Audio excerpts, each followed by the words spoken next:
Dici quali sono le differenze e le emozioni rispetto a 10 anni fa? Le differenze rispetto a 10 anni fa si vedono dall'affluenza di pubblico qua al Piazza Castelnuovo, perché mancavamo da un bel po' di tempo, 10 anni fa alla Serie A, quest'anno l'abbiamo riconquistata con un anno solamente di purgatorio. Bisogna ripartire da dove? Perché questa promozione non può essere un punto d'arrivo.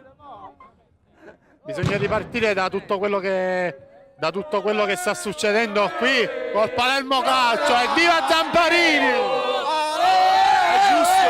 È giusto ripartire da Iachini e soprattutto Sì, giustissimo, giustissimo, grande Iachini, grande! da dove si deve ripartire? Da Iachini, da Zamparini, da quale giocatore? Chi è il simbolo? Sicuramente Iachini, che è un grande allenatore, soprattutto. Ringraziamo lui per questa promozione.